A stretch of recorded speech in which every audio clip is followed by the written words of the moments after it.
Guys finally ಮೈಸೂರಿಗೆ ಗಜಪಡೆ entry ಆಗೈತೆ. ಆದ್ರೂ ಎಲ್ಲೋ ಒಂದ್ ಕಡೆ ಬೇಜಾರೈತೆ. ಅಭಿಮನ್ಯು ಇಲ್ಲ, ಭೀಮಾ ಇಲ್ಲ, ಅರ್ಜುನ ಇಲ್ಲ, ಕಂಜನ್ ಇಲ್ಲ.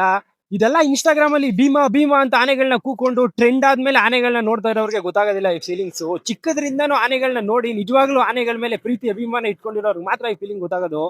ಯಾಕೆಂದ್ರೆ ಚಿಕ್ಕದ್ರಿಂದ ನೋಡ್ಕೊಂಡ್ ಬಂದಿರ್ತೀವಿ. ಈಗ ಆನೆಗಳ ಲಿಸ್ಟ್ ಅಲ್ಲೇ ಇಲ್ಲ ಅಂದ್ರೆ ಒಂಥರ ಬೇಜಾರಾಯ್ತದೆ. ಆದ್ರೂ ಪರವಾಗಿಲ್ಲ, ಎಲ್ಲ ನಮ್ಮ ಆನೆಗಳೇನೆ, ನಮ್ ಗಜಪಡೆನೆ. ಇನ್ನು ಅಭಿಮನ್ಯು ಬಗ್ಗೆ ಹೇಳೋದಾದ್ರೆ, ನಾಗರಹೊಳೆ ವೀರನಹಳ್ಳಿಯಲ್ಲಿ ಬೆಳಿಗ್ಗೆ ಬೀಳ್ಕೊಡುಗೆ ಕೊಟ್ಟು ಅಭಿಮನ್ಯುಗೆ ಮತ್ತೆ ವಾಪಸ್ ಕ್ಯಾಂಪ್ ಕಳಿಸಿದ್ದಾರೆ. ಎಲ್ಲೋ ಒಂದ್ ಕಡೆ ಅಸಮಾಧಾನ ಐತೆ. ಮೈಸೂರಿಗೆ ಕರೆಸಿ ಮೈಸೂರು ಜನಗಳ ಮಧ್ಯ ಇನ್ನೊಂದ್ ಚೂರ್ ಗ್ರ್ಯಾಂಡ್ ಆಗಿ ಬೀಳ್ಕೊಡುಗೆ ಕೊಡ್ಬೋದಿತ್ತ ಅಂತ.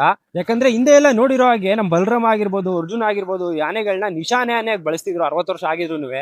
ಈ ಸರಿನೇ ಅಭಿಮನ್ಯುನ ಪಟ್ಟಿಯಿಂದ ಕೈ ಬಿಟ್ಟಿರೋದು. ಆದ್ರೂ ಪರವಾಗಿಲ್ಲ, ಅಭಿಮನ್ಯು ಎಲ್ಲೇ ಇದ್ರು ಚೆನ್ನಾಗೇ ಇರ್ತಾನೆ. ರಾಜ ಎಲ್ಲಿದ್ರು ರಾಜಾನೇ.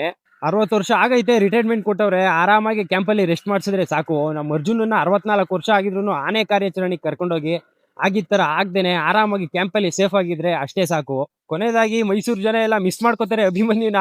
ಜೈ ಅಭಿಮನ್ಯು.